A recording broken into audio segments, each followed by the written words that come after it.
Bueno, acá en esta placa específicamente vemos el apartado del sindicalismo, sí, que es lo que recién les contaba, cómo vamos a englobar este proceso que es histórico, también dentro del proceso de los trabajadores.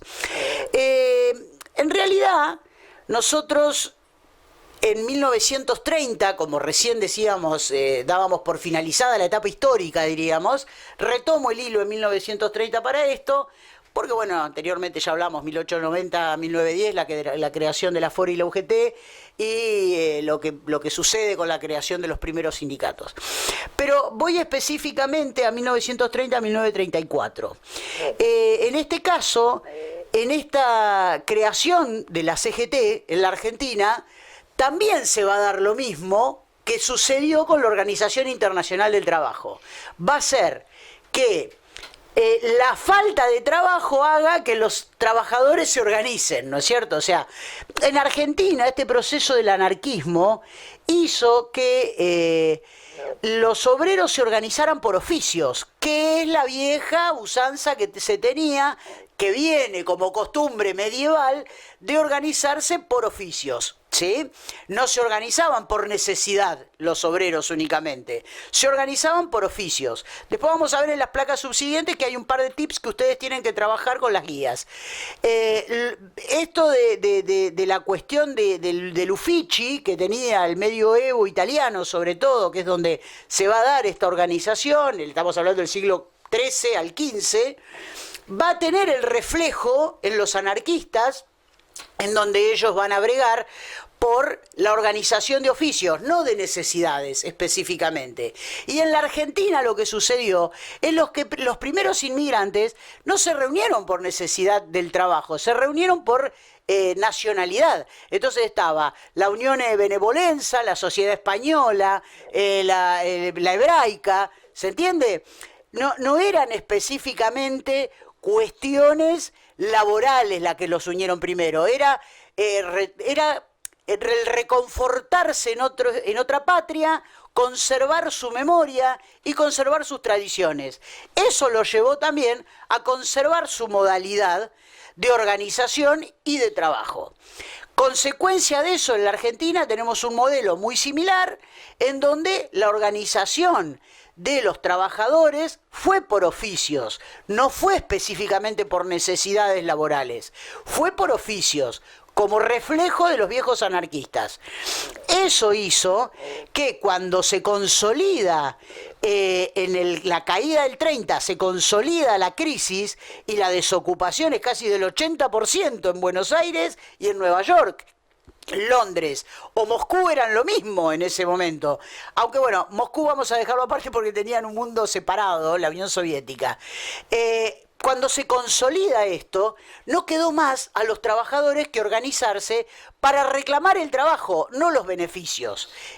Quiero que esto quede bien en claro, que en 1930 sucede esto, justamente la organización de la CGT va a tener como reflejo una respuesta de los trabajadores al proceso político que se estaba dando en la gran crisis mundial.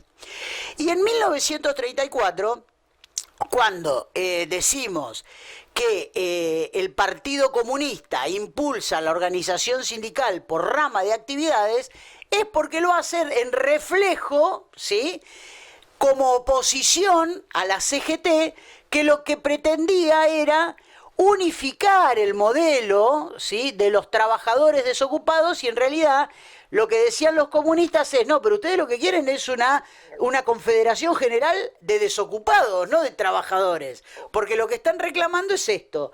Entonces, lo que el Partido Comunista planteaba en ese momento, en 1934, decía que había que reorganizarse por actividad y que cada sector debía plantear en su área la reactivación económica de ese proceso productivo. El campo en el campo, la ciudad en la ciudad, los metalúrgicos, los madereros, los portuarios.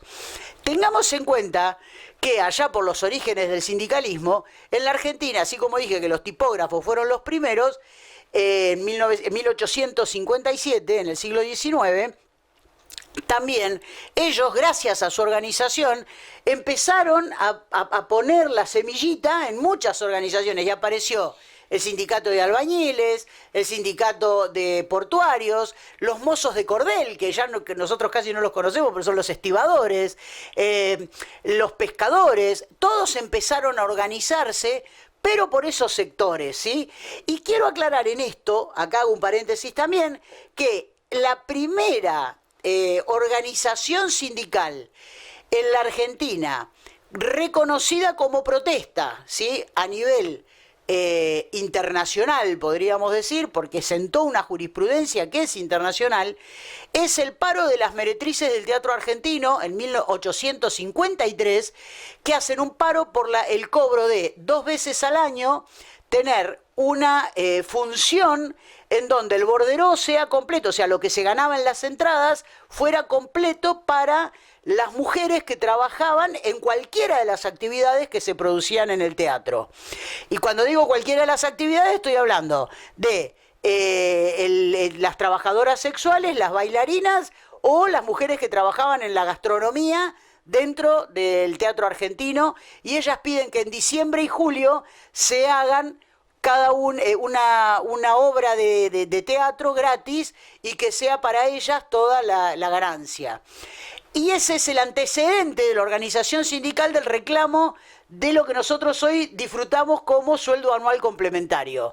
Ellas fueron las que inician el movimiento para cobrar un aguinaldo, por ejemplo.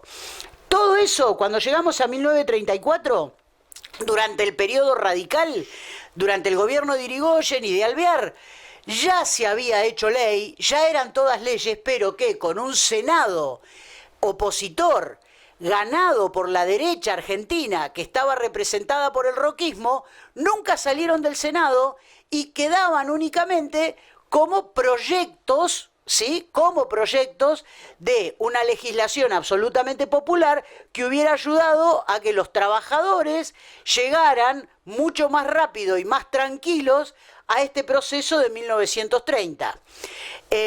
Bueno, tuvo que pasar 20 años casi en la historia argentina, que va a ser nuestra próxima clase, nuestra próxima charla. Van a tener que pasar 20 años en la Argentina para que estas reivindicaciones se den. Pero bueno, esto es lo que sucedió en el sindicalismo entre 1880 a 1934, y ahora les voy a dejar para ustedes unas placas que son las que, en donde están los tips o las recomendaciones para seguir como guía de estudio para la lectura que les recomendamos. Y yo voy a solicitarles, si tienen ganas, que armen un foro o se organicen ustedes para también apoyar todas estas charlas que tenemos con cine, ¿sí?